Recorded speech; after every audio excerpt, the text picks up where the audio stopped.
meeting is being recorded. Well, welcome everyone. I'm Dennis Stone. This meeting is being recorded. I'm Dennis Stone, Director of the Center for Advocacy and Social Justice. I'm Dennis Stone. I'm Dennis Stone. Director of the Center for Advocacy and Social Justice at the Urban League. And tonight's workshop, engagement circle, is about exchanging ideas on how to improve safety in our communities, both from the perspective of the JSO and members of the community, as well as visitors from outside of Jacksonville, many of whom who are interns in our program.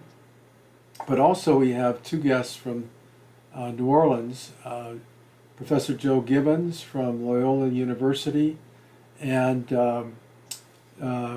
Chief Eddie Compass, former police chief of New Orleans.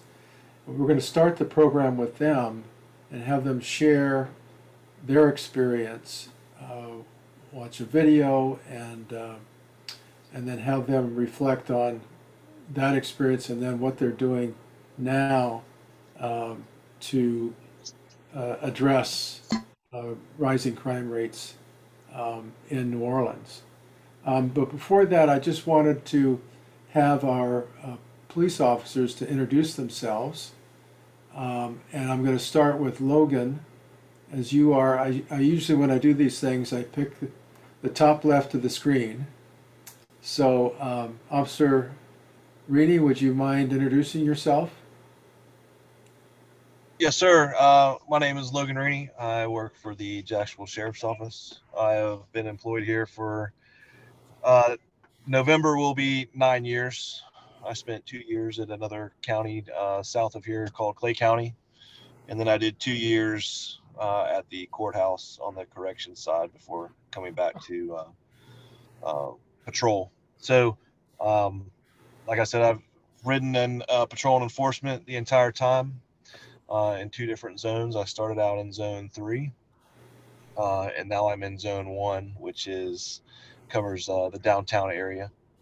And I've been here for the last November will be 4 years in zone 1. That's pretty much it. It's just patrol. So I ride watch 5 hours, which are from 3:30 in the afternoon to 2:55 in the morning, and I enjoy it. Zone 1 is fantastic. We get a mixture of just about everything. Everything happens downtown. So I don't have any plans on going anywhere else right now. The schedule, but also our squad is pretty senior, and we all get along very well and thoroughly enjoy it. Great, that's great to hear. Officer Collier? Hi, so my name is Aaron Collier. I've been with the Jacksonville Sheriff's Office for just over 5 years now. I've spent the entirety of that time in patrol and enforcement over in Zone 4, which is the city's west side. So basically everything from I-10 south to the county line, and then all the way out to the county line out west. So it's a big area. I spent the first part of that time in patrol riding the Riverside area. And then from there I moved to what's called an X-ray position. And it's basically proactive policing. And so we address any crime trends that tend to pop up in the zone, any residential, business, auto burglaries, things of the like. And then we do a lot of on-view activity, which primarily consists of traffic stops. I've enjoyed my time here. I kind of like Logan. I don't really have any aspirations to go anywhere else just yet. I enjoy being out on the street and interacting with people daily. Born and raised in Jacksonville, lived my whole life over here on the west side as well. So I know this area well. and I really enjoy it. Thank you. Is it Officer Mitchell? Yes, sir. So what? Can you hear me? Yes. Okay. I'm Sylvia Mitchell. I've been on the Jacksonville Sheriff's Office now for 19 years. 16 of those years I was a narcotics detective, and I was really, really good at it. Things change. I've gotten older. So now I'm in Zone 6. I'm a co-responder, which is a new program where you have 2 police officers along with a clinician from Mental Health Resource Center, and we all ride together, and we go out and help homeless, the mental ill, people just with problems or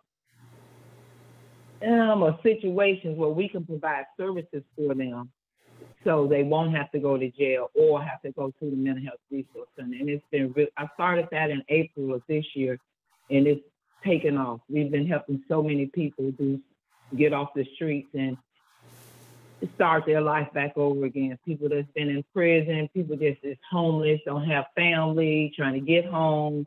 So it's working out, and I'm loving it. I was gonna retire, but God saw fit for me to be a co-responder, so I'm gonna stay 5 more years. Well, that's wonderful. I heard about the program, and I'm also excited about the 998, or is it 988? Yes, sir. The new program. Instead of calling 911, what's the number we're going to call, Jesse?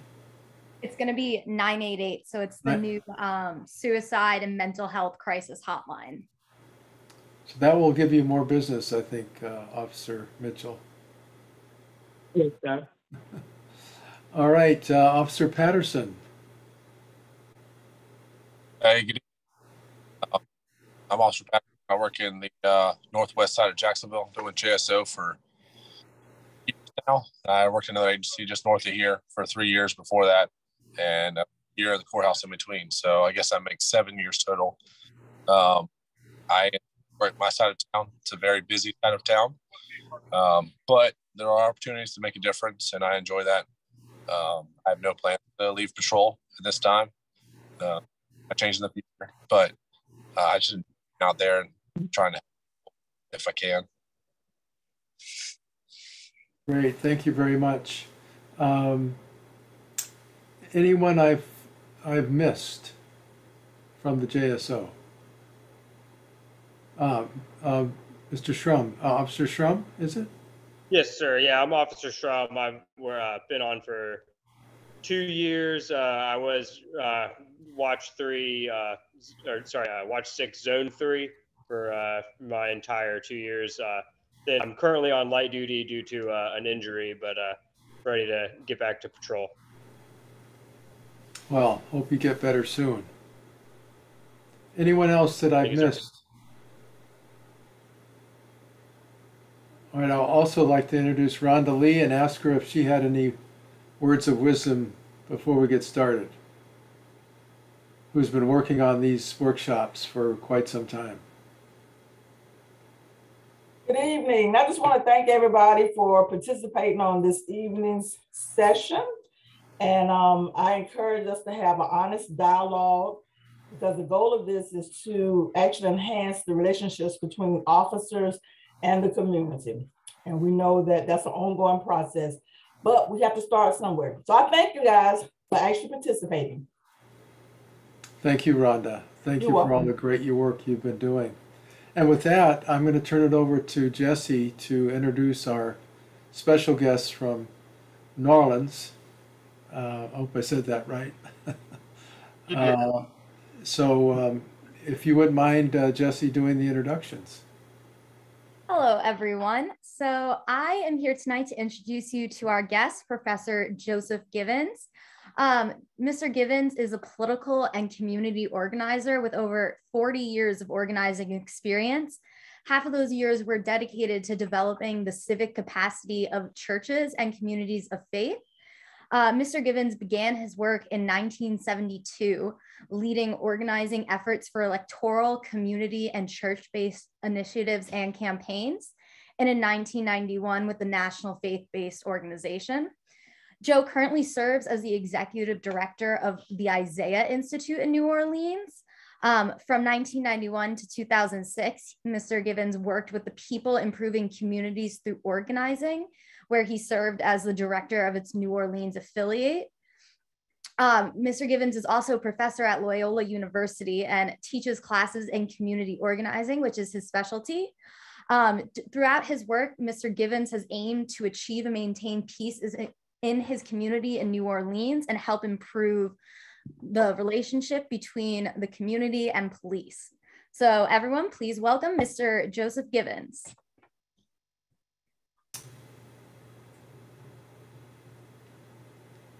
Joe, you there? You're on mute, Joe. Okay, so can I introduce my partner, Chief Compass? Please do. Well, I've known Chief Compass for over 30 years now. We formed a partnership when Chief Compass was the head of the Police Athletic Association in New Orleans and head of our community organizing, community-oriented policing initiative. Continued, but as you know, he would tell you more, give you more of his background. But you know, he was just an incredible partner to our work in New Orleans between the years of mid-90s through 2000, early 2000, where we made some great gains in reducing violent crime in New Orleans, and through a partnership between our congregations and communities of faith and the police department. At that point, he became chief of police in New Orleans. During some of our most troubled times, helped us through an incredibly violent time in New Orleans when we brought crime down almost 70% in this city. And Eddie will give you more of the actual figures. So I'm glad Chief Compass was able to join us in our conversation today. I think you'll see more of his work in the film that we got, the brief video that we'll see. But just to say that our work continues now, because we continue and trying to bring a new generation of political leaders into an understanding what it takes to bring community and police together. So we're again challenged in New Orleans as a place where we're among the 5 top most violent cities in the country as it relates to homicides. And it is a Herculean task to bring this new generation of political leaders into an understanding of what it took in the 90s to make this happen, and what it's going to take if we're going to turn the corner against this violence in New Orleans in the future. So I will leave it to Chief. Why don't you add a little bit about yourself, and then we'll turn it back over to Dennis to. All right. Okay. Well, Joe is my mentor and one of my best friends in the world.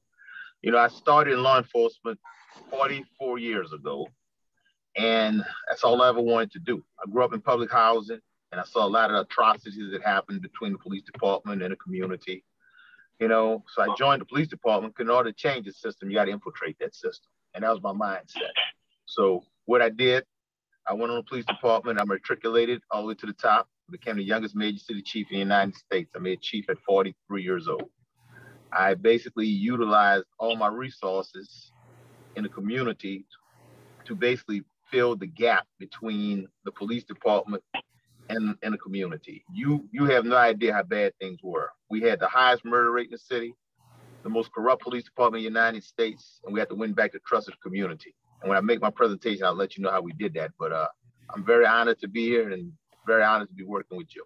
Thank you. Thank you. Joe, just a technical detail. This video comes in 2 parts. Do you want to do both parts? They're about 17 minutes each. Well, I think I think so. I think we want to run right through it. Okay. A total 20. But if let me describe what you're going to see, if you don't mind. Okay. No, go ahead. This documentary was done by and sponsored by the U.S. Conference of Catholic Bishops in 1997. They saw the value, and it focused on specifically on the value of a partnership between congregations and communities of faith and the police department. And it came at a time when violence was most pronounced in the city of New Orleans. I think the techniques and the of the model of organizing and the partnership will be clear when you see it. So why don't we run through it? So I think it's 28 minutes. Am I right, Dennis? We'll do 28 minutes. Okay, good. All right.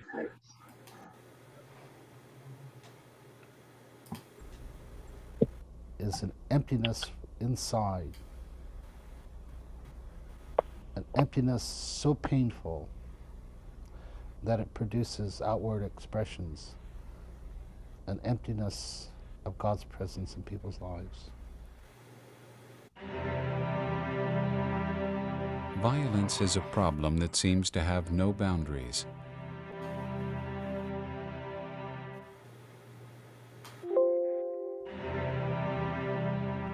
It can occur in streets, in schools, in homes.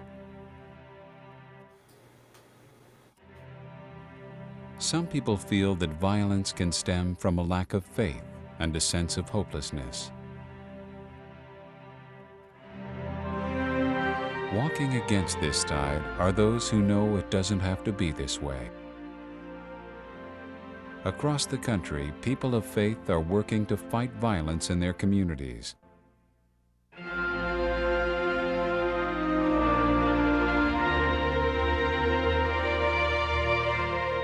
They are making progress in places like New Orleans, Los Angeles, even in small towns. They are peacemakers.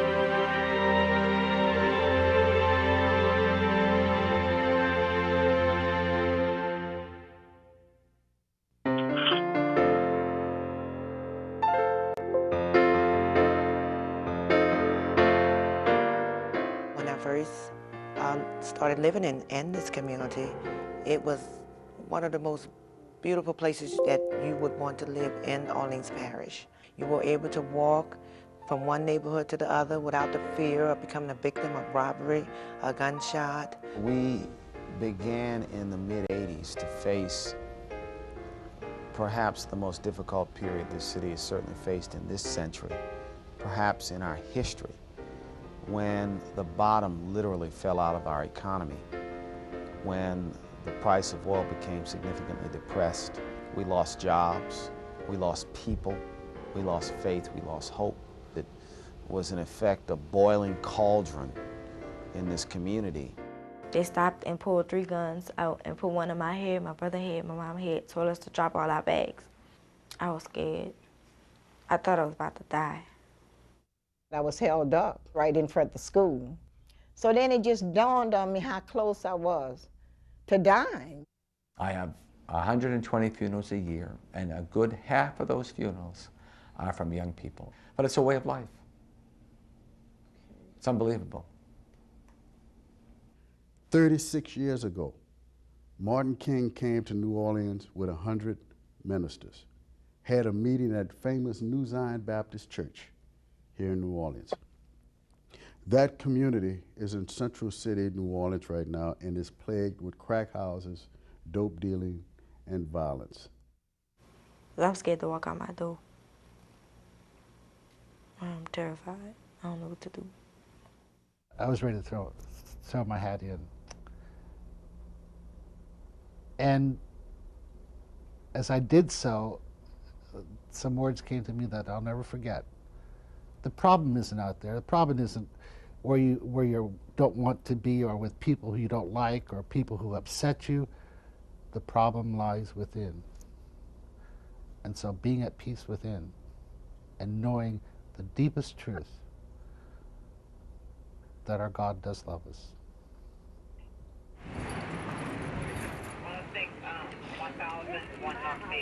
By the early 1990s, New Orleans was feeling the effects of the recession, drug violence, and crime.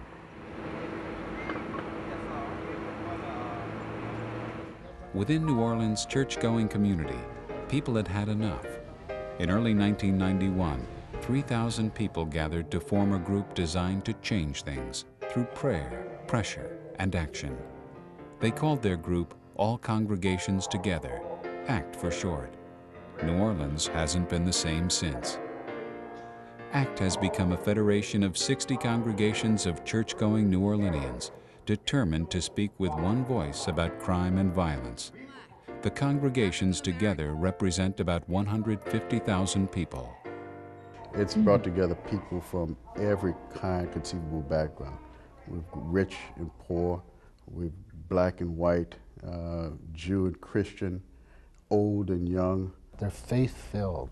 They're the people who work. They're the retirees. They're active in their churches. They're probably active in social organizations. It's the people who are on deacon boards. They are the people who are on PTA boards. They are the backbone of this community.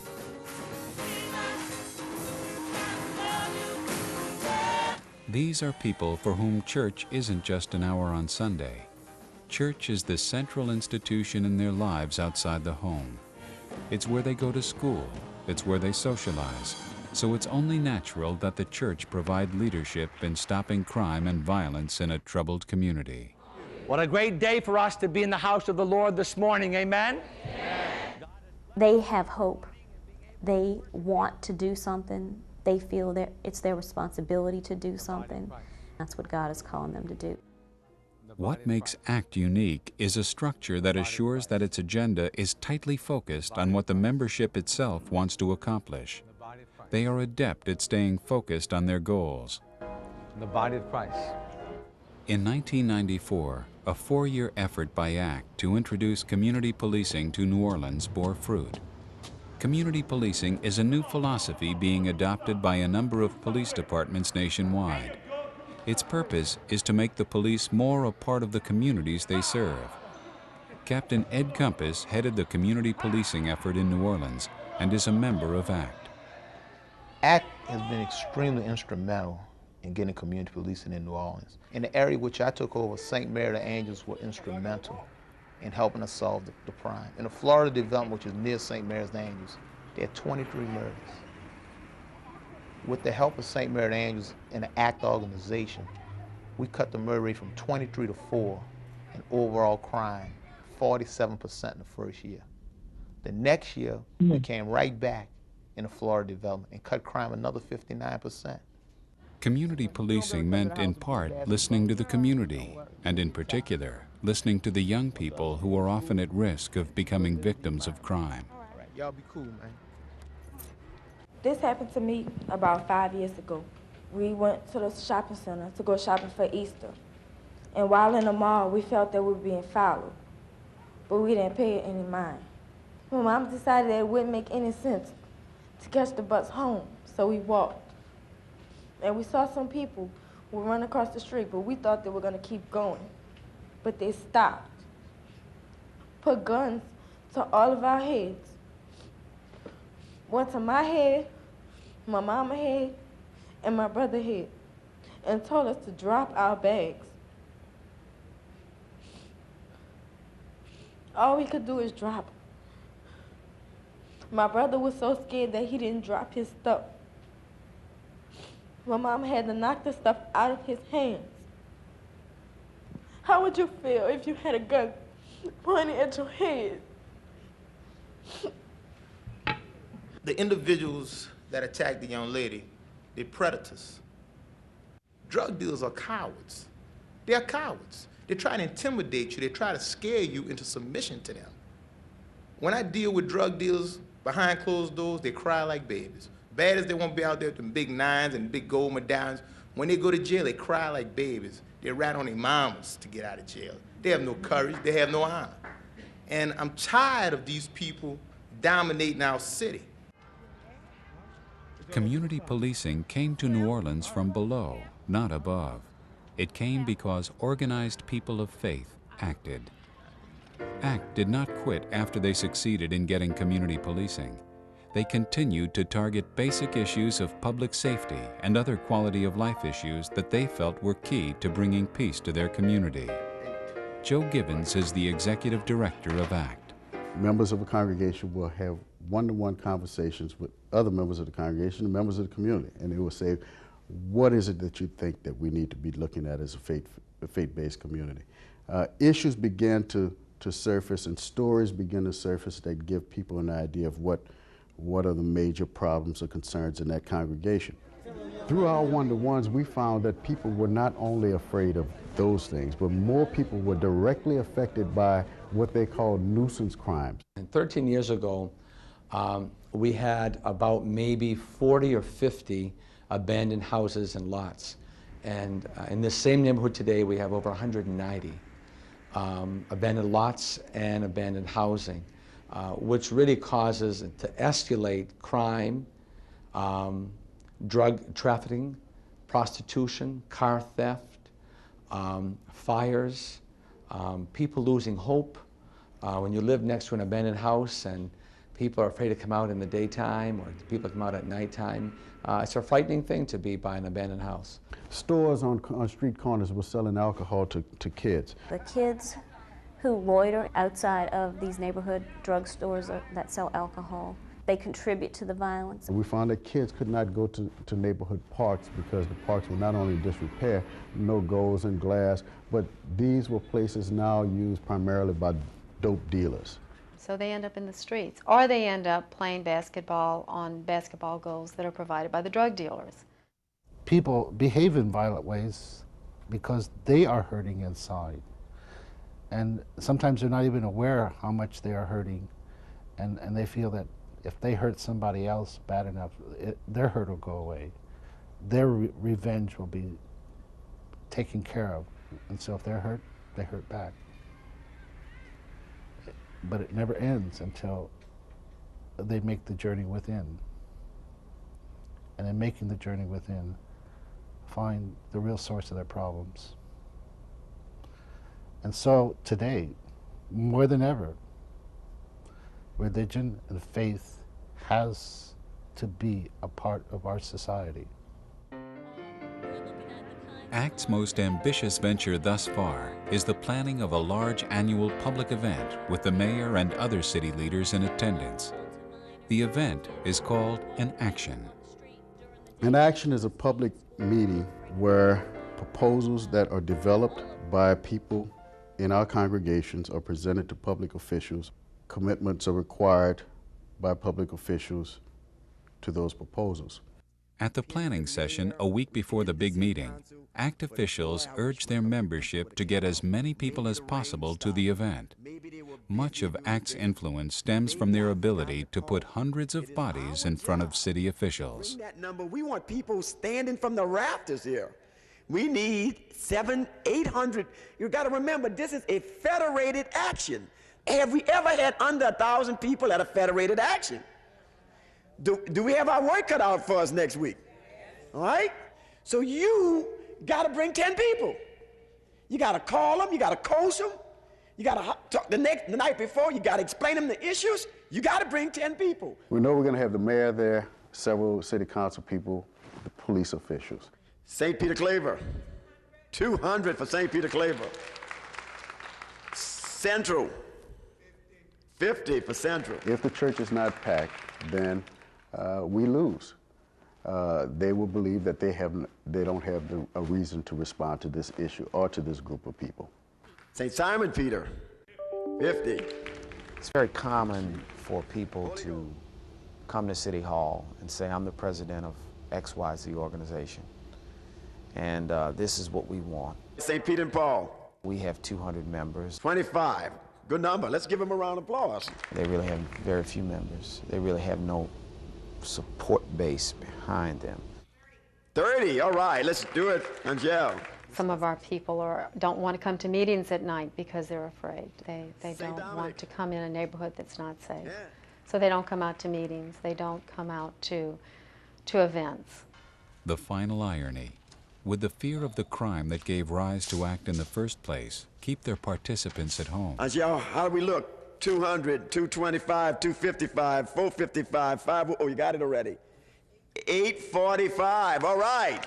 I love it, great. Good job, let's do it. We can do it. 845 people were pledged, but how many actually showed?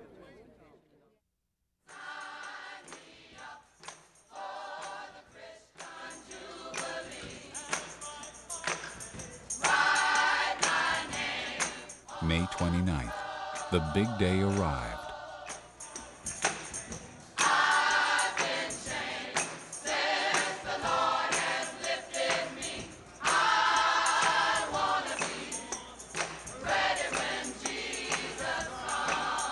Oh, the action was great.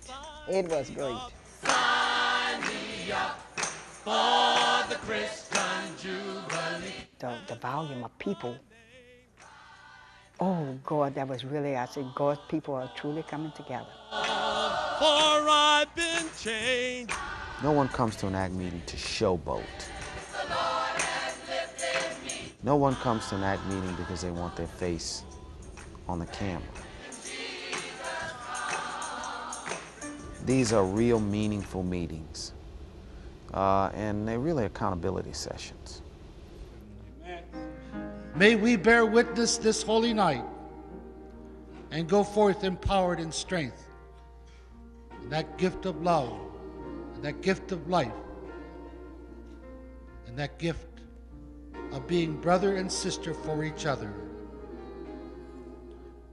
We ask this in your name. Amen. The gentle tone of Father Bart's opening prayer notwithstanding, this action is the kind of pressure politics mayors and city council members get all the time. The difference? This time, it's tightly organized and highly motivated people of faith.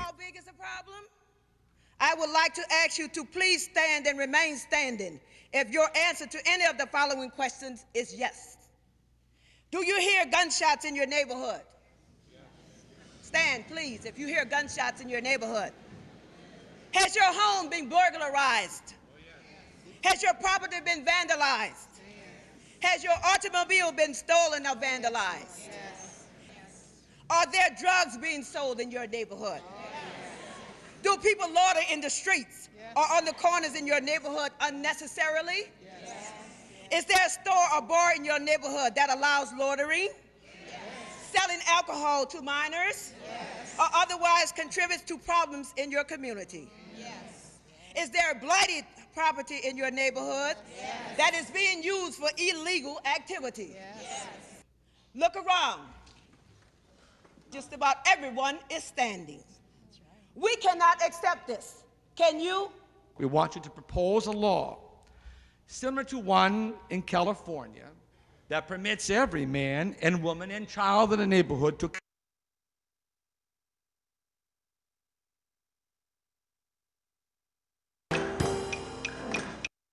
Before I actually give you my commencement address, I'd like on to the sell it grounds to for you causing public by telling you nuisance. that it's going to be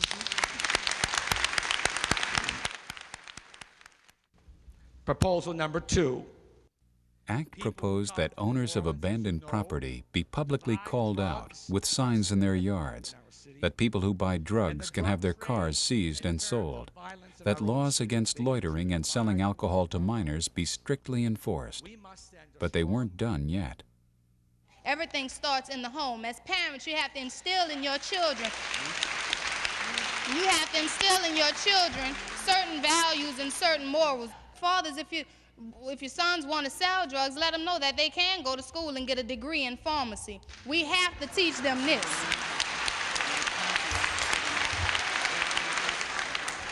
Lastly, I would like to challenge each of you to ask yourself this question. Am I going to sit in this pew and just listen to what everyone else has said, or am I going to put my foot down and realize that I can make a difference? Thank you. Oh, God, when that young woman spoke, it almost blew me away.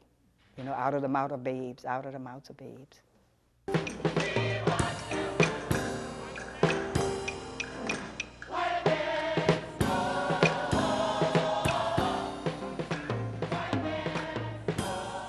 When you teach people that they have a voice, that two or more gathered together have a bigger voice, that hundreds gathered together have a really big voice, and that 1,000 gathered together will turn any politician's head. First of all, let me give honor and obedience to God because we are in his house tonight. I tend to enjoy them, not only the meeting, but all of the comments and the conversations you have with people after the meeting about problems in their neighborhoods. I came home with a whole pocket full of work last night, a lot of little notes and photos and neighborhood problems that people want some attention on. There were close to 1,000 people at this meeting. They left this meeting feeling like it was the best that they'd ever been to. You know, you can have all kinds of different peace. There's peace that you have in church, peace in the home, but the peace of a child to be able to play basketball, the peace of a mother to just sit on her porch and enjoy the cool air. That's peace. New Orleans still has problems, but most agree that ACT has made a difference. ACT, I think, has been one of the main players in the comeback of this community. The ordinances proposed by ACT were drafted by the City Council and supported by the mayor.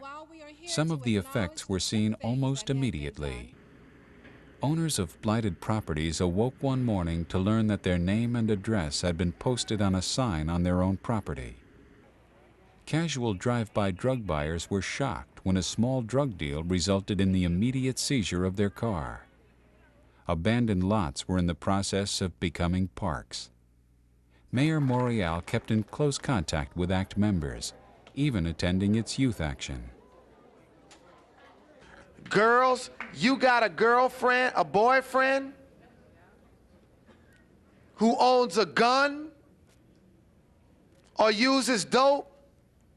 Dump him. Dump him. Boys, young men, I'm going to tell you something, straight up.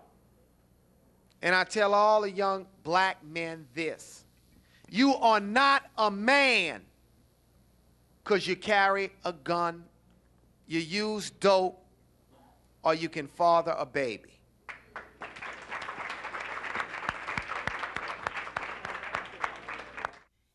But ACT members were discovering something else, something inside them that was the real payoff.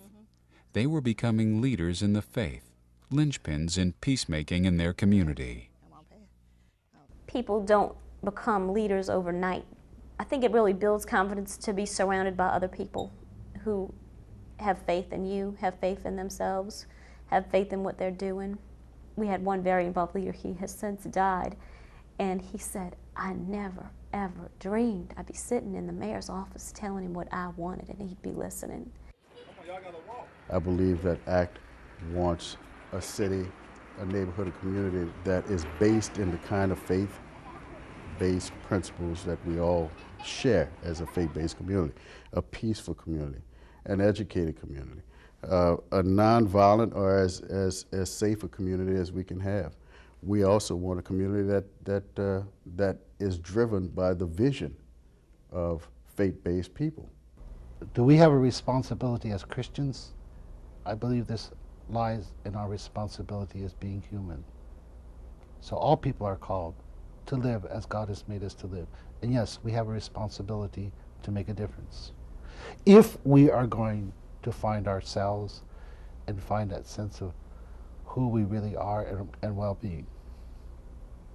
So it's not simply a matter of being Christian. It's a call that everyone has. To Sister Mary Ann Hebert, it is clear that what ACT is doing is what Jesus would be doing. Jesus went out on the streets and did one-to-ones. Jesus went out on the streets and confronted the powers that continue to abuse people. Jesus went out and walked with and shared the lives of the people that he was with.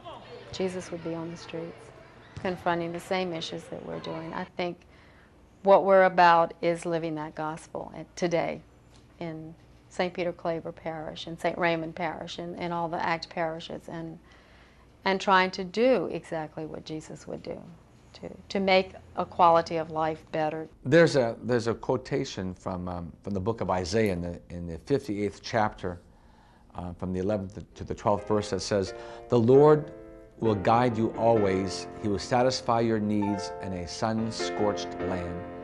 He will strengthen your frame, and you will be like a well-watered garden, like a spring whose water never fails. You will be called the repairer of broken walls and the restorer of streets with dwellings." You know, I'm sure Isaiah didn't write for the city of New Orleans, but he could have. Blessed are the peacemakers will continue in a moment.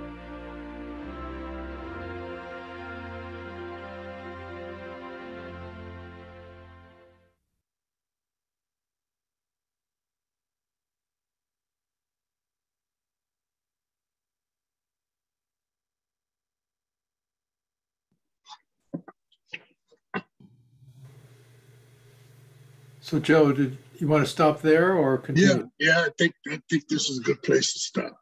Then.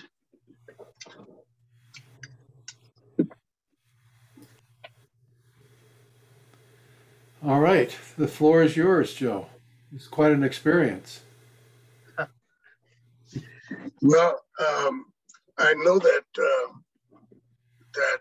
you might have questions or comments or thoughts that you might want to express first before Eddie and I will attempt to elaborate on any questions that you might have. And then we can give our thoughts regarding how this might apply today in work that we do. So let me open it up, if you don't mind, Dennis. I open it up to any questions or comments that people might have. That makes sense? Yes.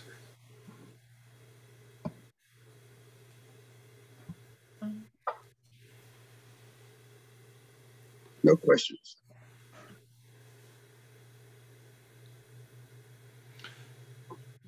Well, my big question is, what are you doing now? You know, what's happening now? Well, let me see if we can before I answer that question. Eddie, you're still with us? Yeah, I'm still here, Joe. You can hear me? Yeah. You can hear me, Joe? Yes. Why don't you reiterate some of the results? I mean, some of the statistics and some of the results of our work that, from your perspective. One thing you got to understand the climate we were in. The Lynn Davis debacle had just happened, where a police officer actually killed a citizen that was going to testify against him in internal affairs. He got a drug dealer to do the killing for him. And that basically turned the police department out.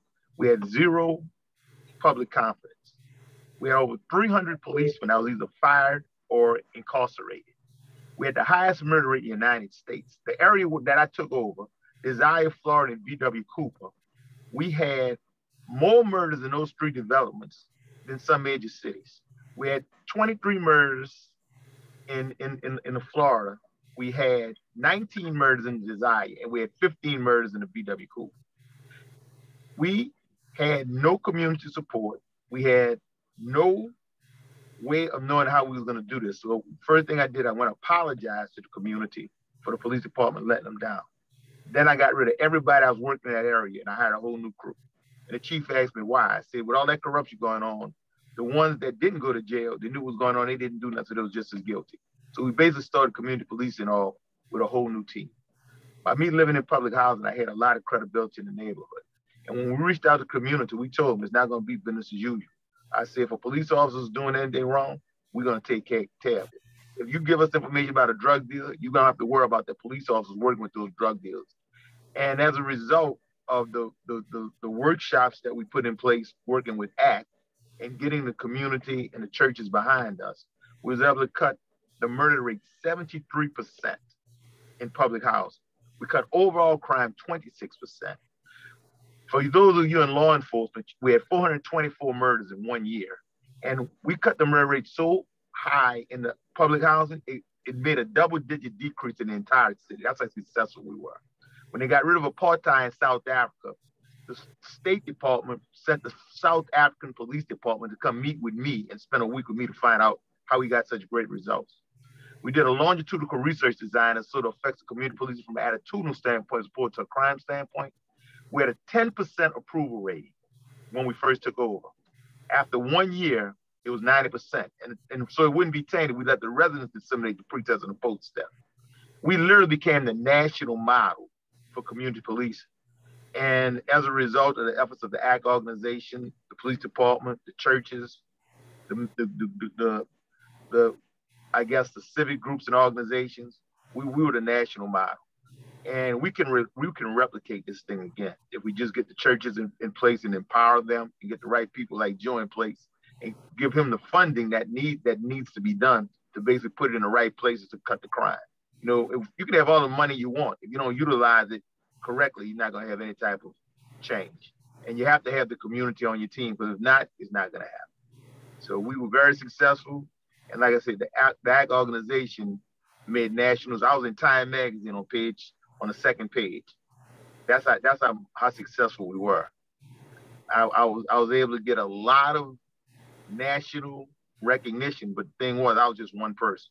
There's so many more people behind me. And I was the face of community policing in the city, and Joe's the face of ACT. But we had so many people supporting us, it was unreal. And as a result, you know, they're trying to get us back in the swing of things, because desperate times right now need people who know what they're doing. There's no time to reinvent the wheel. We got to have people that's in places know what they're doing. Like I said, I have 44 years experience, and I don't want to tell Joe his age, but he has over 50 years experience. As you see in those pictures, we looked a lot younger. I had a lot more hair. Joe still looked the same though that I'm looking at him. but you know, that was we were very, very fortunate and very successful. So that's why you're not showing your picture now, Eddie, because your hair's gone. Well, I don't know. I'm technically challenged, so I don't know if my picture's covered out or not. Let me add just what we recognized then, and I think what we recognize now, is that violence was, and I think Father, can't remember his name, he was the pastor of that congregation, said so clearly that we can't police ourselves out of this violence. And it's not just a social issue, it's not a political issue, but it's also a spiritual issue. And for that reason, we believe that we could look at the faith community and community members in general and say that it was not just police accountability, but it was also, we had to hold ourselves accountable for many of the things that were going on in the community. So congregations and faith communities and community members, nonprofit organizations took a different approach, understanding that they had to play an active role in dealing with the violence. And what I mean by active, I mean that they had to be responsible for families that were troubled and challenged by social conditions, that we had to be active, not just witnesses of violence, but actually pointing out where hot spots were occurring, where we had district captains, as Chief Compass often talks about, district captains who were not responding well to community, to the right of the community to have a vision for its neighborhood, where we had bars on street corners that were selling alcohol to minors. We went after their liquor licenses, and with the help of the city council and police district, got rid of businesses that encouraged young people to violent behavior. So active involvement was a major part of what we were looking at. And you remember, this was a time when we didn't have the kind of camera capacity for cameras to capture stuff on video. We relied on people who were on their front porches and in their windows at night that would see activity going on and immediately notify the district captains and notify Chief Compass's office. So people had to get more actively involved in it. But I think at the heart of what this is and what's needed is the kind of genuine partnership between the police department, between communities of faith and nonprofit organizations and community people and government. It is a question of political will. Where we are today, Dennis, is that we find ourselves having to convince a new generation of political leaders that there's precedent for success, that it's possible to reduce violence and create peace in neighborhoods. They have to look back to successes and successful practices and methods, and not try to, as my mother used to say, sweep new broom, sweep clean. Often what happens is political leaders will often discard successful measures and methods of the past and try to recreate the wheel. So we're challenged again in New Orleans with trying to have our new political leadership recognize history, what we were able to accomplish in the 1990s. Of course, we know that that's 20 some odd years ago, but methods of true partnerships and genuine partnerships between community and police departments and city government, no truer than today than it was then. So we're challenged. I think our principal challenge in New Orleans as we face a new round of violence and is to capture the imagination and the ear of public officials that were not around 20 years or so ago. So that's our chief challenge at this point. As I see in the chat, we've abandoned many of the things that I think Calvin is pointing out, that we've abandoned good practices. We talk about successful practices of the past.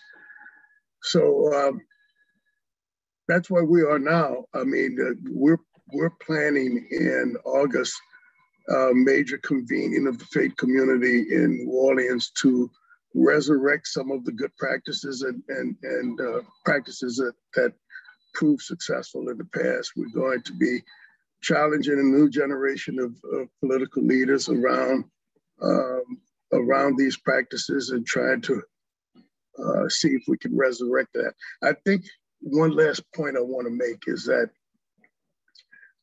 our cities and cities like Jacksonville, Oakland, New Orleans, Chicago, New York, Los Angeles have now received or in the process of receiving unprecedented resource in terms of resources and money that's coming down from federal government in response to violence. We may have seen in the past month the president in Buffalo when 10 shoppers were shot and killed in a hate crime. He made note of a new rescue plan that features resources. Millions of dollars are coming to our cities. I'm sure New Orleans is not the only recipient of this. We understand it's happening in other places. And in Jacksonville, there's new money coming for public safety and for infrastructure, things that can be used for the homeless and things that can be used to support community-based initiatives that help the police department not only in identifying hotspots in places where violence is happening, but also to empower communities to be a part of the solution. So we're encouraging our new political leadership to make use or to share that resource with communities and community-based organizations. You know, new police cars and new technology is needed, but it's not the only source of positive and affirmative peace-making in communities. Our communities have to be involved in that as well. Well, Joe, I don't mean to cut you off, but one thing I forgot to say that you didn't bring up either.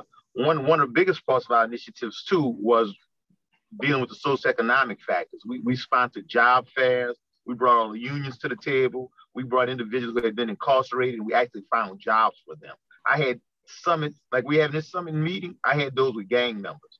I used to go in there by myself, no gun, no nothing, walk in there by myself. I'm got about 150 of them in there, and they're telling me it's a dangerous place. I said, not for me, maybe for y'all. I said, because I'm a man of God, so I don't fear death. Y'all do. And they thought we were joking. I said, Goob came with me, said, I was in jail for murder. You're going to find me a job. I said, if you come to this summit, you will get a job.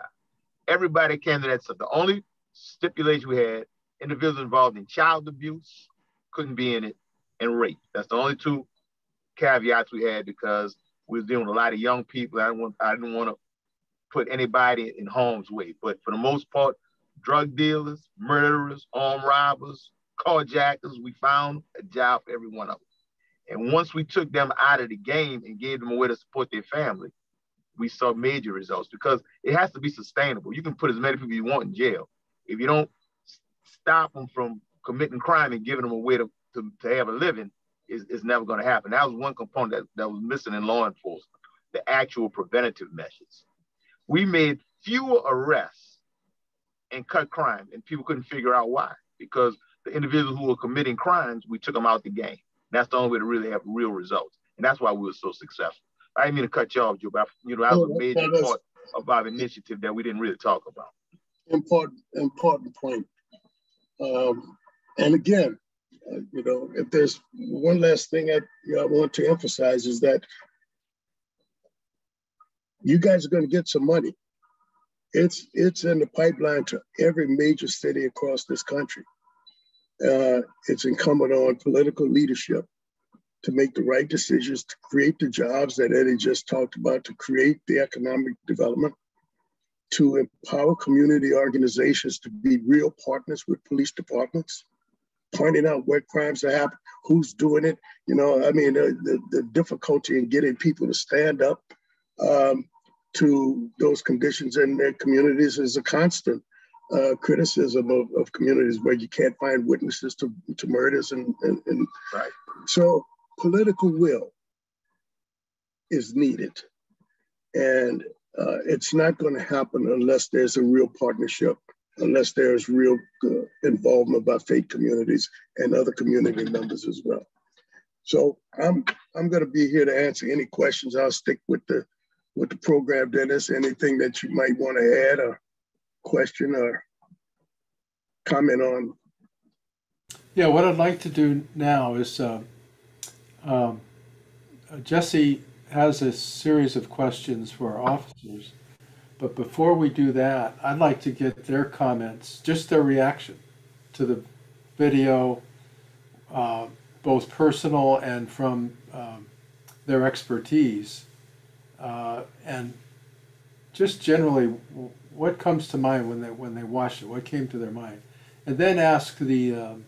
I see Calvin has been giving quite a bit of comments.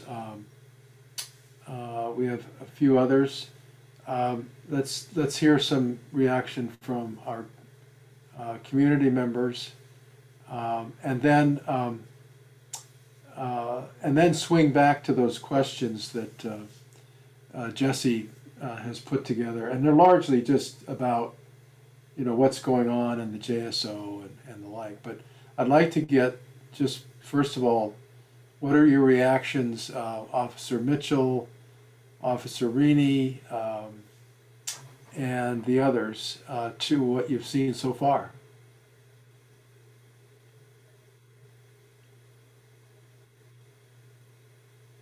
And I will start with Sylvia. What are your thoughts?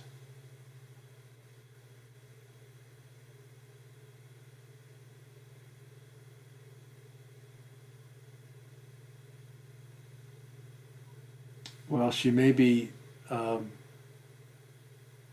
otherwise engaged. Or what about you, Logan, of Serini? Yes, sir. Yeah, I was just trying to unmute it.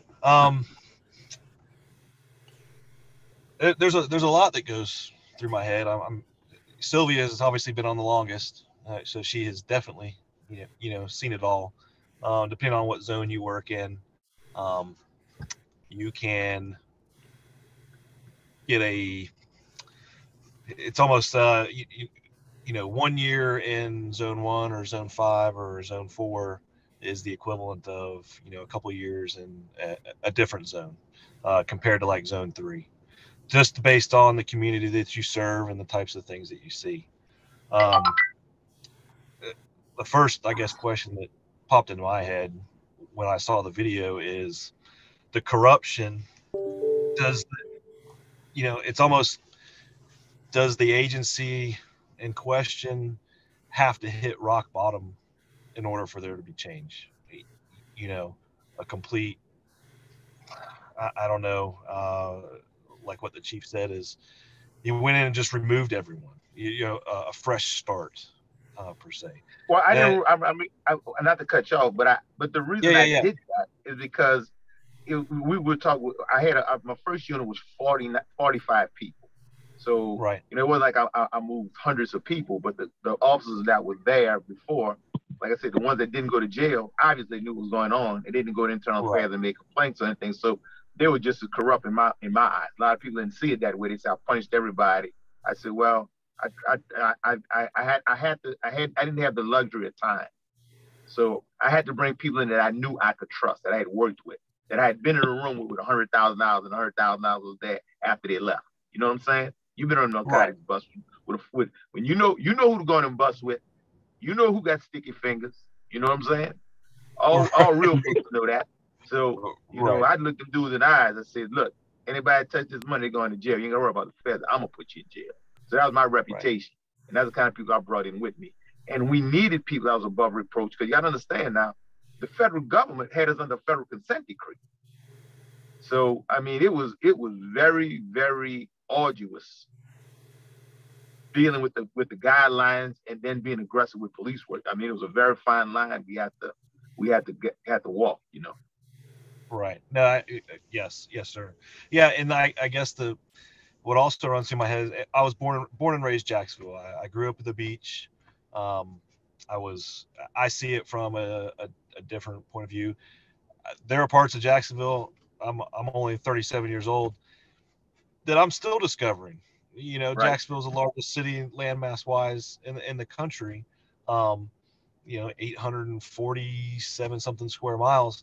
So I was fortunate enough. My parents worked hard. I went to a private school, born and raised Catholic. So I had, the education, and then I had, the religious aspect and the household. And now the area that I work now it's rough, and the moments of community engagement on our end, to be honest, they're few and far between, between going from call to call to call to call, getting out and walking the street and walking your beat and getting out of the car.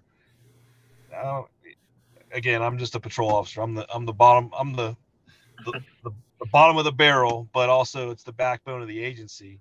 Yeah, you're the foundation. You're the foundation. Right. It just doesn't happen. Right. And I think, since we're having an election for a new sheriff, there's going to be big changes going to be happening, and they're all touting, community engagement, getting out there and dedicating time. And I hope it happens. It's hard to see it from a patrol standpoint when the largest city, going from call to call to call, where does that time happen? Where does that time come from? How do you make the time? Again, those are decisions well above my pay grade. But working in the zone that I work in, I go home. Yes. I don't want to cut you off, but this is Calvin Payne. I admire you for your work that you're doing and all the police officers that are out there in the field working hard like you. I just wanted to ask one quick question. What do you see that we as community members can do and community leaders can do to help you? What do you see as maybe the number one thing, or maybe the top three things that we could do to help you? From the community, like the community like as a whole. The community where I'm at, or just the community in Jacksonville in general? Well, the community where you're at, first of all, and then the community as a whole, Jacksonville. What area do you work, by the way? What region of Jacksonville? Zone 1. So downtown, but the north end. So right. Pearl Okay. Street, Main Street. Yep. I got you. More woods. Yep. Yeah. So that's a rough area. So, what can we do as community leaders and as a community around you to help police officers like you do better? Because we have to work together to solve these issues. We can't be against each other. We have to work together. Right. It comes down to participation, I guess, on both sides. I have been to many shootings where we know that there were people that saw it. I mean, we know that there were witnesses. And getting people to come forward to point us in the right direction, and they don't want to. And it's not because a lot of the fear of not knowing, I guess. It's more of the retaliation. They know who it might have been, but they're afraid because they don't want to be seen speaking to police, because we're not going to sit out front. We're not going to sit out front 24 hours a day and wait for that to happen. We leave, so when we leave, that's when they're afraid the retaliation might happen. I guess I'm a different animal. I don't understand fearing the people in your community like that. It's my belief that the criminals are the one that should be afraid. Right. But again, we do get the ones where they were born and raised Jacksonville. They've lived in that home for 40, 50 years, and they have a good rapport with their neighbors, and they spill everything to us. But again, they are unfortunately the minority. And it's hard. I mean, there's a lot of things that there's so many different things we see out here. The small moments interacting with children. I have 3 children myself, so I will take the time on a scene and give them the attention that I would give my own kids if they were in that situation, and try to talk to them and try to play with them. And hey, you want to jump in the car? Hey, it's the taxpayer's car. You can jump right in and flip the lights and turn on the siren and wake up the neighbors. I'm the one. I don't care. It's a child, and you're gonna have fun. But those moments are. Yeah, we need more interaction. They happen a very small percentage of the time. So let's get some more input from. Thank you. I thought I was. Yes, sir. I'm sorry. When I was talking when you called me the first time, but I was on mute, and I guess go ahead, Officer Mitchell. Go ahead. Yes. Yes, sir. I just want to say, the 16 years that I worked as a narcotics detective, I bought dope all day, every day, all day. And it just surprised me that the neighborhood where these dope boys post up at, where the elderly live, and they would come out, they would nod their heads or either clap their hands or do a thumbs up. They wouldn't say it out loud. Those people are afraid.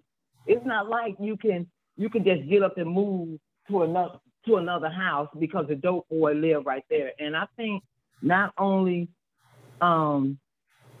the state attorney office, we put these people in jail and they right back out. It doesn't, until it happens to somebody in their family where they have to be subjected to dope boys selling dope in their block, it's not going to change. They slap them on the hand. I mean, it's ridiculous.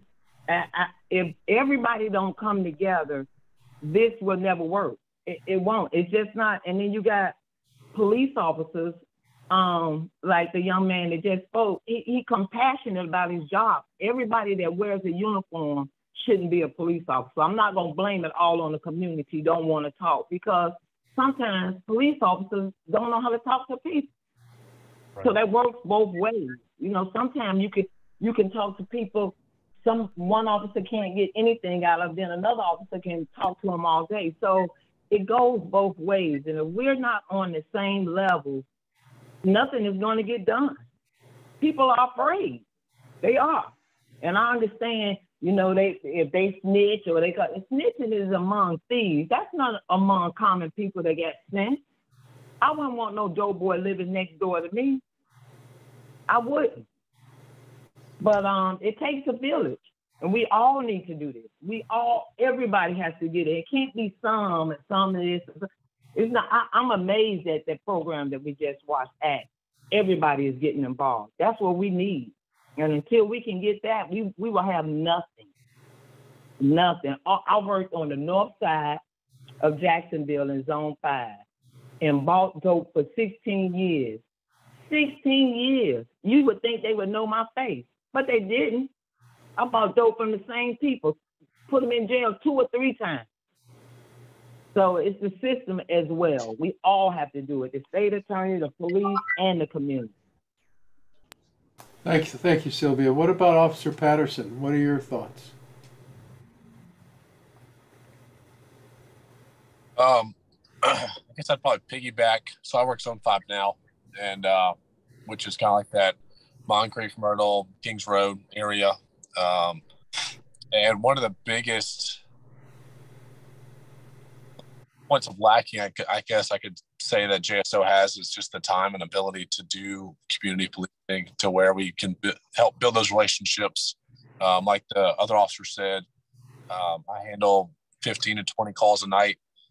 We get a shooting every other night, it seems like. So it's really busy. To slow down and talk to the community, it's kind of hard.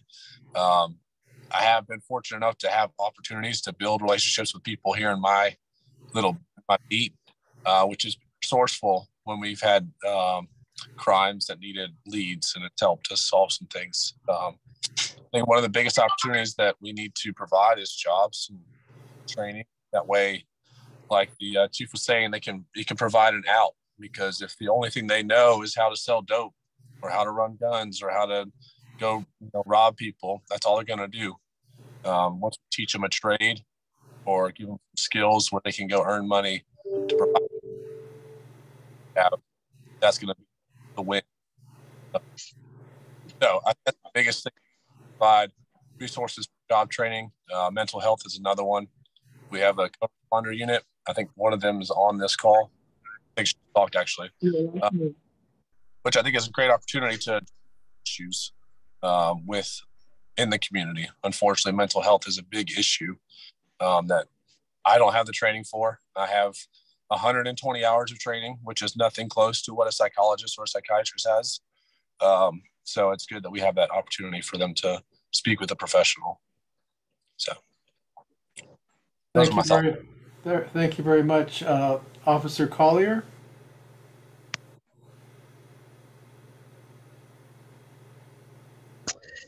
Yeah, so I'm also going to kind of echo the other officers that have spoke. At first, I want to say, Chief and Mr. Givens, what you guys accomplished in New Orleans is nothing short of amazing. You guys really, I mean, it's incredible. And the biggest thing, kind of to answer Calvin's question as well, one of the things that we can do, and this is something that I picked up from the video, not only do law enforcement, but the community also needs to have some more of it, and that's empathy. I firmly believe that empathy and intuition are a police officer's greatest tools. It's not our guns, it's not our cuffs, it's not our radio, it's not any of this other wannabe Batman gear. Empathy and intuition are our greatest tools. Empathy allows us to connect with the community, and I don't know any of you guys other than the faces that I'm seeing on the screen, but that empathy allows me to get a brief insight into your life when I'm interacting with you on the street, and it helps you feel and it helps you build that connection on a deeper level. Intuition merely from a safety standpoint. When the biggest thing that we were taught in the academy is, when the hair on the back of your neck starts to stand up, that's your intuition, that's your brain saying, "Hey, stupid, something's going wrong." And so the biggest one is empathy, though, and that is what the community and law enforcement all the way around can use and build that deeper connection. Thank you. Officer Shrum.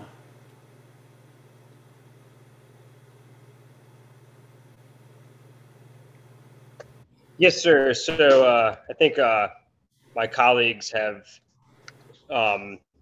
made very good points, and so I maybe wouldn't add too much, but I think one thing that I was impressed with in the documentary, and I think that I would like to see more programs like that in our city, or like measures that were taken, like putting up the signs, like identifying property owners of places that are well known and well established hot spots for drug dealing, gun running, that type of thing, so that it's actually holding the people, getting more of the community involved as stakeholders in the issues, and also empowering the community as to how they can help us. I mean, so like educational programs that sort of, like, everybody has a phone now that has a camera on it. So if we are disseminating information that, hey,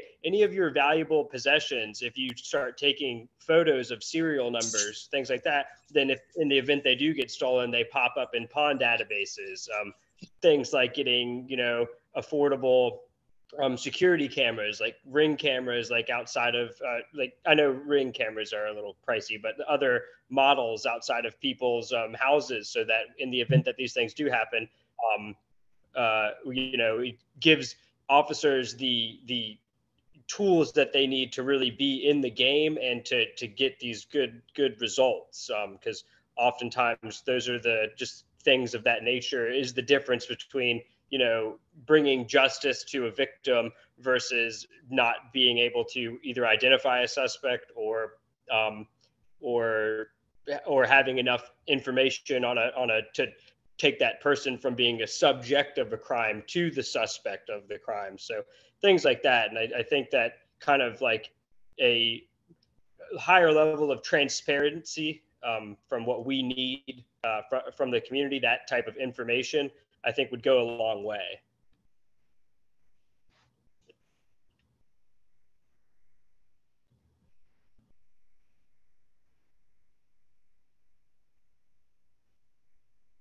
We have a question from Miss Williams. Miss Williams.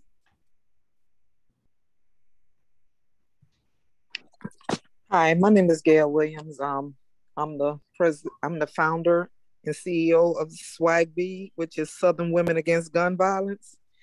And I just want to say, I hear everything everybody was saying, and I completely understand. And all you guys are right. But listening to kids, because my organization, we're going to work very closely with the police. But listen, and I also work for Cure Violence out east. So I talk to a lot of kids. I listen to them and everything, and they tell me, this is what I hear now, and I don't completely agree with it, but they say stuff like, I don't want to help the police because I'm only helping him do his job. And what about the time that one of them hit me or one of them beat me unjustly, you know? And I'm like, well, you can't base your experience on, you know, on all police. All police are not like that. They feel like, you know, some of the bad ones should be filtered out. And if you don't say anything, then that's going to allow crime to stay in your community. Okay, that's what I heard a couple of young men say. And a lot of them say, no, not a lot of them, but I've heard a couple of them say that the police look scary. They look militarized. And to me, I think a lot of trust need to be built back into our community. Some of the young ones need to feel like they can trust them again. Because, you know, my son was beat up by a police one time. And he was only in the crowd. He wasn't active with the fight. He walked up, and I guess the police thought he was with them, and, you know, he was attacked. But I think we all need to build trust, because it's about going out of the door right now. And that's just my opinion. I agree with the police. They want to go home to their family. They're trying their best, but it's a few on the police force that they look at them and they just judge the whole police force because of a few bad apples. And to me, that's not fair. Thank you. Thank you, Ms. Williams. Officer Patterson? Yes, I just wanted to ask Ms. Williams a question, if that's all right. Just out of curiosity, so I can do a better job. With the scenario with your son, he got beat up by the police. Just a hypothetical question. If I stopped him for whatever reason on a traffic stop, how could I, as a police officer, build that trust back during that interaction, or saw him in the store or whatever? What would be the best way for me to build that trust back? Well, he's older now, and he see the importance of that. I haven't talked to him about it in a long time, so I can't really say. But to me, I would just, you know, if you just so happen to see some people walk up or whatever, you know, at that time, not think that everybody's in it. I really haven't talked to him about that in a while, so I really don't know how to address it. But that's how I would think. I don't know. I can ask him, you know. Okay. And I'll do that. But I do appreciate you being on here. I do. The rest of you guys too. We have a question in the chat for Mr. Compass. Someone wants to know how you tackled budgeting for these community policing initiatives and how you were able to get them going in New Orleans. So I don't know if I can answer for him, but Eddie had to leave. I think what he would say, and I've heard him say it in the past, is that weed and seed, we may recall when weed and seed and other forms of federal support was available to communities, and then it sort of dried up. I think his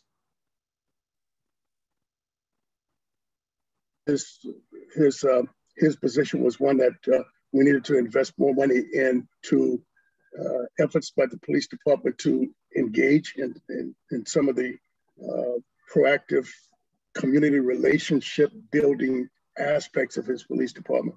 We had a patrolman's, what was it called? It was called the Patrolman's Athletic League, where they were actively involved in doing athletic programs with the kids. You may have seen in the clip where he was actually playing basketball, but that was for the cameras. But on any given night, we had a number of gyms across the city where the PAL was active, where police officers were playing ball with the kids. I mean, I tell you what, we all look at I look at Facebook sometimes and I see stories of police officers doing things that were unexpected in communities where, and I saw one in particular where police officers were engaging a number of young men on the streets who were playing ball on a street basketball goal. And instead of running them off, they started playing. Shaquille O'Neal shows up in one of those clips, and it became one of those kinds of where relationships were really beginning to be formed. But in trying to answer your question, I think job development, more access to athletic programs that were sponsored by the police department as a part of community policing would be one of the things that he would point to. Federal dollars that went to police departments did not have to be spent necessarily on new cars and new equipment, but it could be spent in developing relationships with community. I think that might be how Eddie would answer that question. Thank you. Kind of a follow-up question to that, and just the whole group in general. Spent some time talking about community policing and these police initiatives in order to build these relationships and trust between the community and police. So it's a very easy topic to talk about, but trying to get it to work in real life can be a little more difficult. So what are some ways that we can start building these relationships? What are some events or initiatives that you think can transfer well and would be a good place to start for the community? Jesse? Yes. My name is Jerry Box, and I live in Zone 5, and it is one of the roughest zones in Jacksonville. And I want to talk about a community initiative that we've done with some employers. As I started my career in Jacksonville, I was a state police officer for 7 years. And I am now going on my 33rd year with the employment office. And we have, in partnership with the Jacksonville Jaguars, I'll make this quick, we have launched, first of all, through the pandemic, we launched a program where some of the JSO gang unit brought members to our attention that wanted to get out. And Amazon employed, in the 2-year program that we had with Amazon, they gave second chance opportunities to 699 individuals in one zip code, that is 32209. A large percent because I live in that zone, a large percent of them are still working for Amazon. In fact, 2 days ago, I was out washing my car, and 2 doors down from me, a neighbor came up and said, "You don't remember me, but you helped me get a job at Amazon, and I'm a night shift supervisor there now." So, but currently, currently, I would like to tell you about an initiative, and I'm so proud of this forum that you've had. I hope we do more of these. I'd like to share an initiative that the Jacksonville Jaguars have partnered with us in the community. They're doing a major construction at the stadium, building a 5-star hotel and a new practice stadium. And that area is the historic East Side. And the Jaguars have committed to hiring individuals from the East Side. No tape test. That's the test of adult basic education that you would take if you had to go to a community college. You don't need any tape tests. You can walk in right off the street. We had our first class in January. The Jacksonville Jaguars are paying $100,000 per class for these individuals. They come to the class. We have 30 graduates, the first class in January. Right off the street, like I said, you don't need a test or anything. And you get training in construction, electric conduit wiring. Each graduate in the first class has made and is still making over $20 an hour.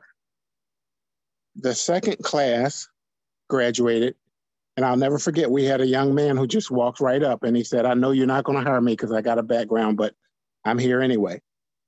And he is now a trainer for Miller Electric, one of the biggest contractors on the Jacksonville Jaguars site.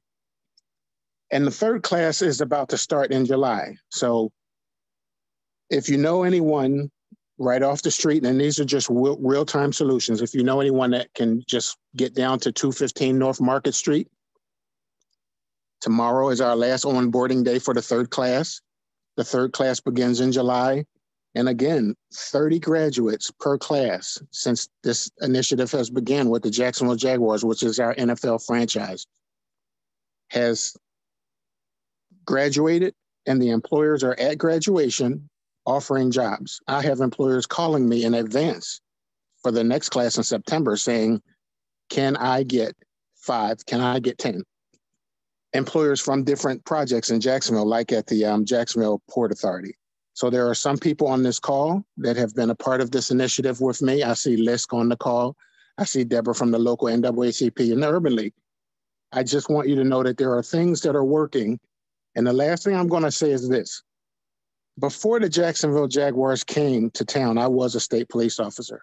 And I remember Harry Scherstein, who was the state attorney at the time, called all of us in. And there were people in the room, community members. I was a police officer, and he said, the Jaguars have decided not to expand a franchise to Jacksonville. The reason being is one of the main reasons is because they have this newspaper article that lists Duval County, 904, as the murder capital of Florida. So we beat out Miami. We beat out 305. And he said, the mayor's embarrassed. And so am I, frankly. He said, everybody in this room is here for a reason. You know the drug houses. You know the dope boys, like Sylvia Mitchell was saying. I want you to bring them to me. We're going to build a juvenile floor at the Duval County Jail. And I promise you, you bring them to me and we're going to clean this up. And we were lucky because the NFL moved on to North Carolina, and North Carolina decided that their stadium wasn't ready. So Jacksonville got a second look. In that 90-day period, which was less than 3 months, we dropped our murder rate drastically. I think 60 Minutes did a piece because it was called the Jacksonville Project, and this was a community partnership. You had block captains, CPAC members, police officers, who all, I don't know if you want to call it snitching or whatever, told on their grandchildren to get this, right? To get this cleaned up. And Sylvia will remember this because this was in the early 90s. And then guess what? The NFL came back and awarded Jacksonville the NFL franchise because our stadium was ready and we dropped that crime rate. So I'm here to tell you, as a former law enforcement officer, I'm so grateful for this forum. I hope we do more. One initiative that I have going right now, anyone can come to 215 Market Street tomorrow. And I'm going to add, because I'm in charge and we're on this initiative, I'm going to add a 4th day. I think I'm going to add the 23rd. So I'll make the 23rd another day. If you know anyone that just wants to come off the street, they're having a hard time, because as a young man growing up in Philadelphia, I had a lot of friends that were involved in drugs. And I can tell you, Sylvia, you know this, the truth is not one of those dope boys really wants to be a dope boy. They don't really want to do that. They just don't believe no one's there that's going to give them a chance if they walk up to apply for a job. So if you know anyone interested that needs a job, please send them my way, 215 North Market Street, 32209. And we're doing the onboarding. It's real easy, and I guarantee you they will end up with a job. Thank you for your time. Thank you so much. There's a you for bunch that. of people in the chat who are interested in that. So if you can put in the address and any information, I know a lot of people are getting very excited about that. That is absolutely amazing what you and your organization have been doing for Jacksonville. And I want to thank you for that and for continuing to work towards that. It's initiatives like that that are going to help end the violence and help improve these relationships. Miss Williams, did you have another question? Yeah, I was gonna say, when you take the guns and the gang activity and the drug dealing away and stuff like that, you have to give them something else. You have to give them a way to keep money in their pockets and stuff like that. But I was also wondering, is there any way that we could have more cameras in the crime-ridden areas? Is that at all possible?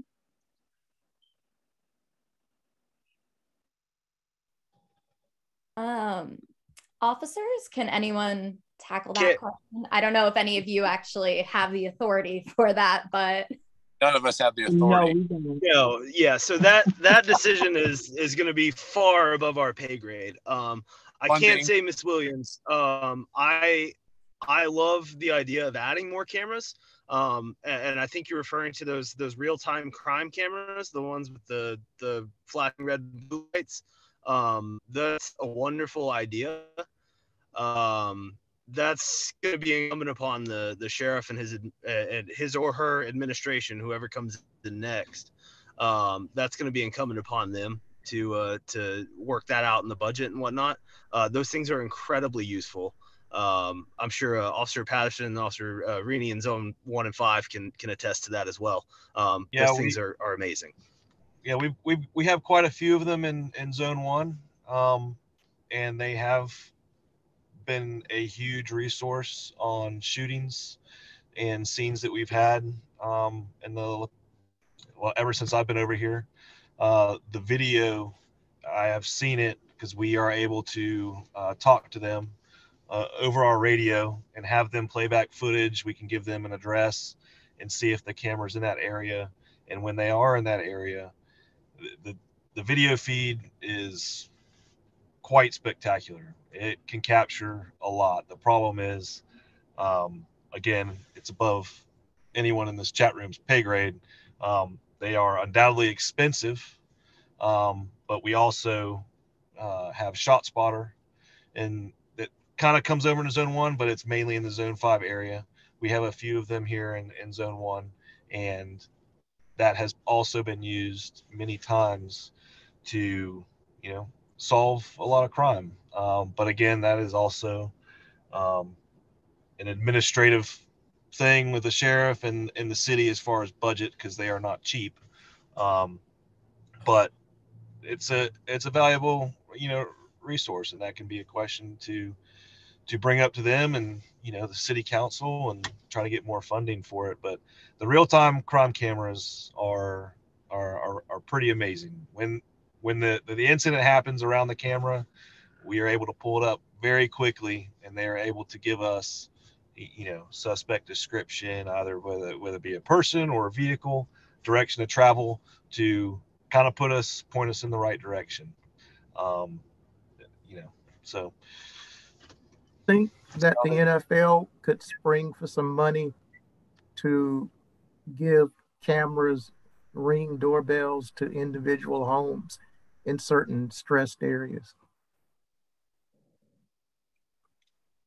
Well, that would be nice. I mean, one of the big things on a scene is, first, obviously, taking care of business and getting what needs to be done, but then going around and looking for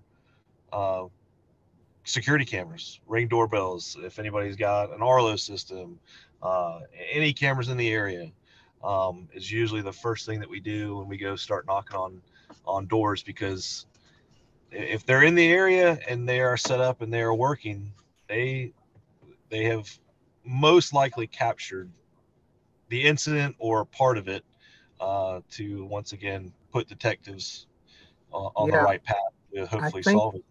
I think it would be worth it for the NFL if someone can approach them to donate $200 for maybe 50 homes in a certain stressed area, because that's all it costs to get those installed. We have a question from Kendall. Yes, regarding the urban homeless population, what steps are JSO taking to help rehabilitate and serve this underfunded community in order to reduce their potential incarceration rates? Ma'am, you're talking to all police officers. None of us can answer that. You'll probably need to speak with chief or the sheriff. We can't make those kind of decisions. Okay, thank you.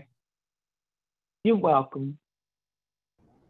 But it is good that you asked that question, because actually we're having another forum at the end of June, last Thursday in June, and going to focus on the bigger picture and hope to cover some of those issues as part of a paper that we've been putting together based on all of our workshops and engagement over the last year. So stay tuned, and love to have you back last Thursday in June. Jesse, I wondered if there were any other questions in that list that you had that you thought were missed. It's amazing how many of them just came out on their own. And then I think before we close, it would be great to get, Joe, I hate to put you on the spot, but just kind of give a summary of what you've heard. After all, you're a professor of this this genre and this MO. So, but any other questions, Jesse, that are on the list that we missed? Yes, I have one. Everyone's been amazing tonight and has already brought most of them up. But this question is for many of the community members. So a lot of this, a lot of building these relationships is about getting the community involved. And so it's very hard to get everyone connected, and it's very hard to get everyone behind the same things. So what are some ways that we can help bring the community together and build trust within our own communities, so that we feel more connected with each other, and maybe we can help with crime and violence in our own neighborhoods just by getting to know people?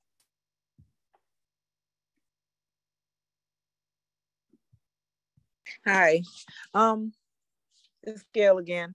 I would say have something like an event on each side of town, and have it like where the police could come out and talk to the people or whatever, sit down and have a dinner or lunch or a hot dog with them, and build some trust again. I'm quite sure that if like these guys, if they come out now and talk to a lot of these guys in the neighborhood, I'm talking about the police, like the ones on here now, if they come out and talk to them, that would build a lot of trust. I just think they've been not bumping into the right ones. And if you get the right ones to come out and talk with them, that will, have a hot dog and a Coke, with a cop, event like that. Have a hot dog and Coke with a cop, or a Coke with a cop, something like that event, where they can just sit down and talk. I think that'll be okay.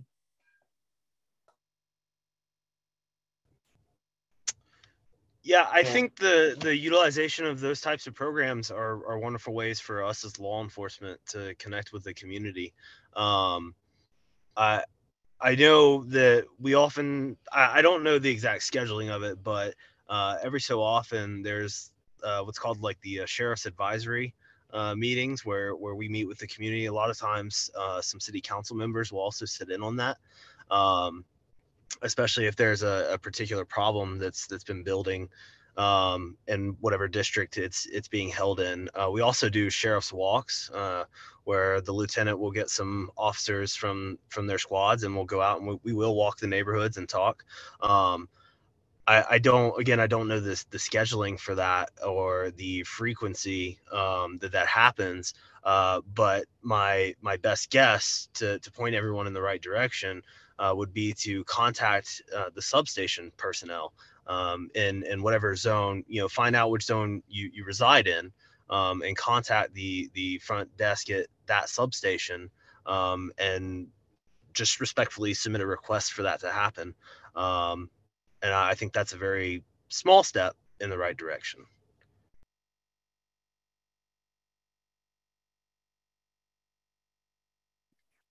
So, Joe, maybe you could give us a bridge to our future with what you've heard, and you've got to get off mute. I think, what I've been hearing is, listen, we don't have New Orleans didn't have and doesn't have a unique perspective on this. We did what New Orleans had to do at that time, and you guys are the real. I've been hearing some great stories and some great ideas. I mean, Jared Box is, lifting up that example of how the Jaguars and business can be a major part of building opportunities for young people who want not to be involved in illegal stuff. I mean, it's a great opportunity for young people, period. Not just those who are involved with illegal stuff, but Jerry's got that's a great idea, a great opportunity, and a great example of what business needs to be there. I think Sylvia started it all by saying that, we had to come together and understand that no one entity, the police is not going to do it by themselves, the community can't do it by themselves. We all have to, I hate using cliches like it takes the village, but that it is essence what it takes. It takes everybody being a part of or having the same idea about bringing peace to a community. Gail, when she was saying that, look at these law enforcement people on with us today. I mean, you guys are a real example of people who are interested in not only doing your job, but doing your job well. And it's a difference, I think, between bringing peace and just ending the violence. And I think you exemplify people who are really concerned. I think it was, the whole idea of compassion, I think that was something that was brought up by one of our law enforcement officers tonight. You got to have empathy and compassion for the people that you're serving. So you guys, I think, have the right, what needs to be done. And it is about relationships. I think, Officer Collier ended this discussion talking about the ways that you might be able to build better relationships between those who are having to serve as police officers in the community by creating more opportunities for them to be exchanged. So I don't think that I could offer anything other than what you've already indicated your interest in, and some great examples of what that looks like. So there was one thing that I would add that you have not already indicated, and I got a sense of it because people, I think you don't have to be a person of faith or to be a part of a faith community to be a part of to have a sense of moral outrage about what's going on in our community. But that's one place I think that and one institution that has to be involved in this at some point in terms of providing a moral compass or a vision for a neighborhood that's at peace. So I just want to celebrate what you've already said. I mean, you guys know what you need, and you know what needs to get done in order to achieve that. Institutions like the NAACP and the Urban League, in partnership with faith institutions and community members like yourselves, who can make this happen. It's not an impossible or complex thing. It is something that we know instinctively has to happen in order for there to be peace. There needs to be trust. There needs to be organization and partnership. And you've all alluded to it. I just celebrate your willingness to come on this tonight and spend 2 hours talking about what it means to come together. So, Dennis, thank you for inviting us to be a part of that discussion. We may learn some lessons. We are gonna learn some lessons by your work in Jacksonville. So thank you for letting us be a part of it tonight. Well, thank you. First of all, I want to thank Rhonda Lee for all the work she's done in our previous circles, and also I'm sure I've got the rank wrong, but an officer. A ranked officer, Paul Restivo, who really brought in our officers tonight, and obviously he couldn't make it. He's really responsible for bringing them in tonight, and obviously he had us in mind when he chose these wonderful individuals. So I want to thank him and all those who are on the call that are doing so much work in this area. I will put in a plug for iCare. I was on a call. There were 417 people on a virtual Zoom call in Jacksonville a couple of months ago, dealing with the issue of administrative citations and why we weren't seeing any movement. And then they went down a list of several other things that have been bothering everybody in this community, asking for leadership to do something. I think if you could talk to your pastor or your imam or your rabbi and make sure that they're getting engaged in iCare, because that's essentially the same kind of group that they had in New Orleans that succeeded. I think if more of us could get directly involved, we might see some change. So I'm just putting in a plug for them, and the only way that's going to happen is for each of us to talk to the people that need to get engaged with them. And I suspect you don't have to be directly engaged with a particular congregation. You can probably partner with them through your organization. So, Dennis, I saw in the chat tonight that someone referenced iCare and said that some of the political leadership did not want to engage or talk with iCare anymore. I mean, nobody likes accountability, right? Exactly.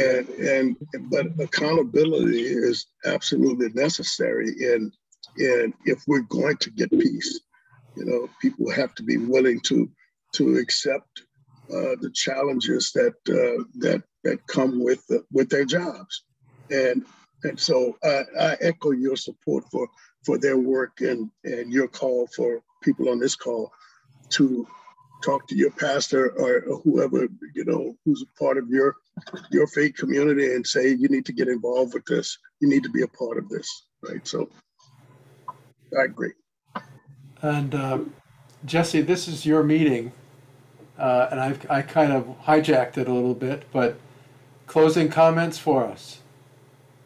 I just want to thank everyone for coming tonight. This meeting was amazing. I want to thank everyone who participated, everyone who shared with us their stories about what they're doing and how they're getting involved.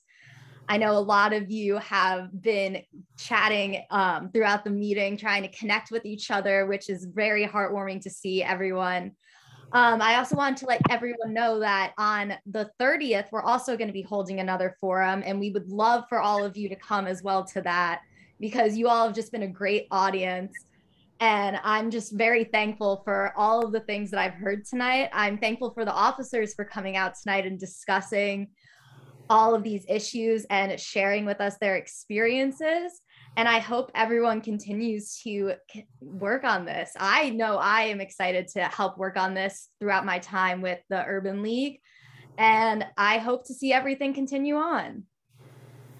Thank you, Jesse. And that reminds me also thank Sarah Bergman, who actually helped put this all together, but she couldn't attend tonight. She had a major conflict and couldn't attend, but thanks to her as well. Well, again, thank you, everyone. Thanks, above all, thank you to our police officers for being here and being candid and sharing. We're so grateful for what you've done. I see lots of hands and fingers out there cheering you on. So I'm looking forward to that hot dog with you. Anytime you want to come by the Urban League, let me know. Yes, sir. Dennis, this is Rhonda. I just want to let everybody know that this opportunity was actually able to do this through the Office of the Attorney General. We actually have funding from the Office of the Attorney General along with other urban leagues across the state to have these community police relationship gathering and conversations. So I want to give kudos to the Office of the Attorney General. And I want to thank Jesse. Jesse, you did such a great and awesome job. And I thank the officers. We've had 6 circles over the past several months. And law enforcement have been so supportive of these circles. The community has been very supportive. We've had very candid conversations. And we look forward to continuing the conversations after this funding year. We're just going to pray that the Office of the Attorney General is going to fund us again and we can continue to talk. Thank you.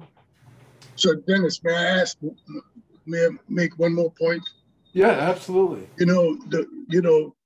Officer Collier and Scrum and Patterson and others have all alluded to the fact that the real-time crime cameras are really great assets to have, and that some of these decisions about money is above their pay grade, and we understand that. I want you to remember that the Biden-Harris, Dennis and I have been talking about this for a long time, for a few months now, that the Biden-Harris rescue plan's resource is coming, and we're right in the middle of this kind of spending. So it might be a wise thing for this group or for the Urban League, NAACP, or another coalition of others to do some research with the city of Jacksonville to find out just how they plan to spend that, and to allude to the fact that some neighbors in some communities want to see more cameras in their neighborhood. I mean, you just need to be aware. We just found out just yesterday, the mayor here alluded to $150 million that's coming to New Orleans in the next couple months. They've already received $100 million and spent it. So we're focused on this money. We're focused on what it can do to to help projects and programs like the real-time crime cameras. So I would pay attention to that and see if you might be able to find out just where you guys are with regards to that money, that resource. We will do that, Joe, and report back on the 30th. All right, well, thank you, everyone, and have a wonderful evening, rest of the evening and the rest of the week, and Juneteenth weekend. Enjoy. Thank God for our freedom, and let's help people be more free and more thought of, more cared about as we contemplate that great day. Yes. Thank you, everyone. Thank you. Thank you, Dennis. You're welcome. Thanks, Dennis. Thank you. Good night.